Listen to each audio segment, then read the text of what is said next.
Hello बच्चों, चलिए प्रश्न को देखते हैं। प्रश्न है, एलिफेटिक एवं एरोमेटिक प्राथमिक एमिनो की नाइट्रस अम्ल से अभिक्रिया लिखिए। तो देखिए बच्चों, यहाँ पर क्या होता है। बात करें पहले प्रश्न की मुख्य अवधारणा की। मुख्य अवधारणा। तो देखिए बच्चों, यहाँ पर बात करें, या पहले हम यहाँ पर सामान्य एमिनो की बात करें तो सामान्य जो एमिनो होती है हमारे पास में RNH2। यहाँ पर बच्चों जब ये क्रिया करती है HNO2 से, यहाँ पर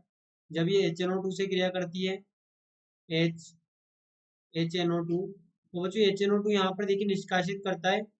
N double bond O plus, यहाँ पर निष्कासित करेगा। अब बच्चों यहाँ पर जो नाइट्रोजन है इसके पास था लोन पेयर, तो ये लोन पेयर डोनेट करता है यहाँ पर, जिससे देखिए क्या हम यहाँ पे हमें, यहाँ पे हाइड्रोजन है, यहाँ पे लोन पेयर डोनेट करेगा और ये हाइड्रोजन यहाँ से निष्कासित होगा, तो यहाँ पर हाइड्रोजन H प्लस निष्कासित होगा, यहाँ पर ये H प्लस निष्कासित होगा और हमें यहाँ पर प्राप्त होगा RNH, यहाँ पर ये H और N डबल बॉन्ड O, यहाँ पर हमें ये प्राप्त होगा। अब इसके पश्चात बच्चों देखिए क्या होता है, यहाँ पर जो है नाइट्रोजन है, यहाँ पर जो है नाइट्रोजन है, ये नाइट्रोजन में देखिए ऑक्सीजन, हमें पता है कि ऑक्सीजन अत्यधिक यहाँ पर अधिक इलेक्ट्रॉन नेगेटिव है नाइट्रोजन से, तो बच्चों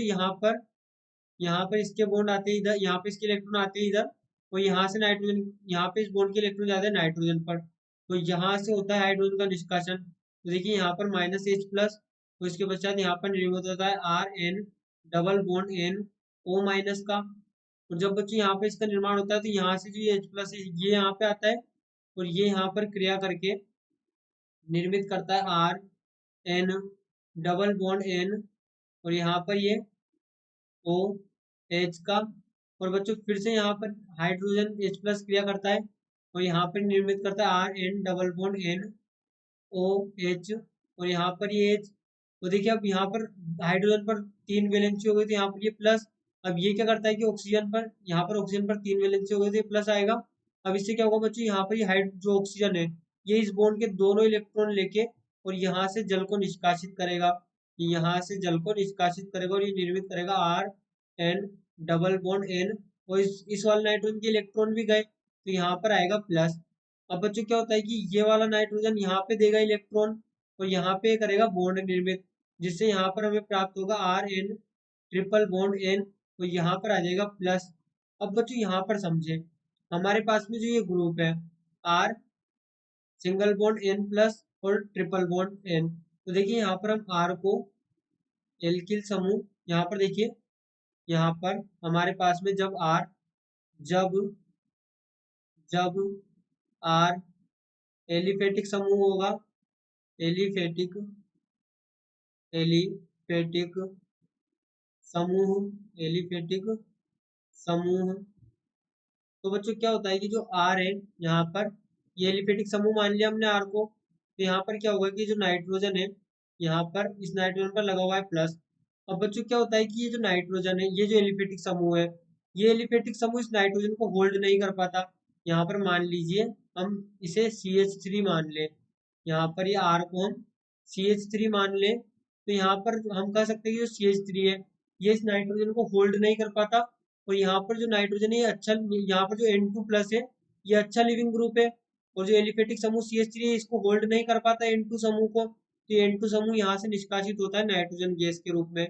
यहाँ पर नाइट्रोजन गैस के रूप में निष्कासित होता है और ये निर्मित करता है CH3 प्लस का, जिस पर होती है जल की क्रिया, और यहाँ पे हमें प्राप्त होता है एल्कोहल, यहाँ पे हमें प्राप्त होता है एल्कोहल। वहीं बच्चों जब R समूह एरोमेटिक समूह होगा, जब R यहाँ पर होगा एरोमेटिक समूह, एरोमेटिक एरोमेटिक समूह, मान लीजिए बच्चों यहाँ पर हम बेंजीन ले लें, तो देखिए क्या होता है कि जब बेंजीन के ऊपर यहाँ पर ये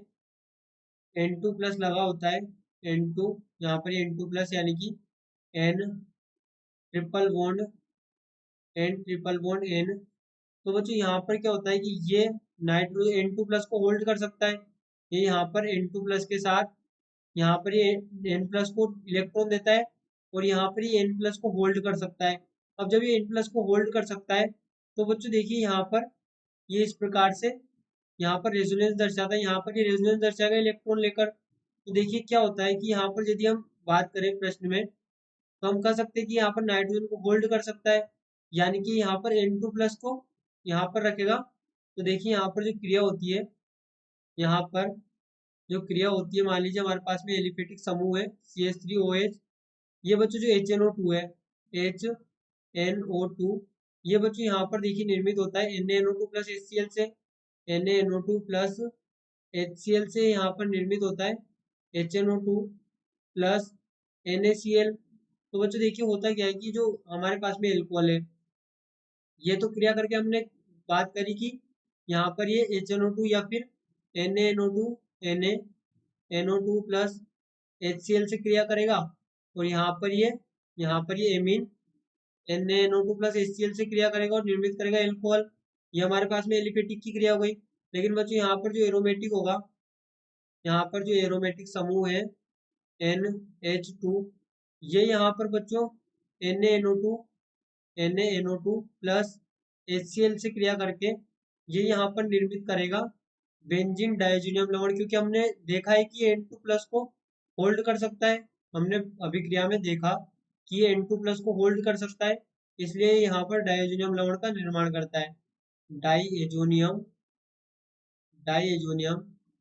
लवण का निर्माण करेगा, क्योंकि यहाँ पर N2 को होल्ड कर सकता है, किसके द्वारा? अनुनाद के द्वारा। तो बच्चों ये यहाँ पर एलिफेटिक समूह की क्रिया हो गई, ये यहाँ पर एरोमेटिक समूह की क्रिया हो गई। दोनों अभिक्रियाएं हमने यहाँ पर देखी। आशा करते हैं आपको प्रश्न समझ आया होगा। धन्यवाद।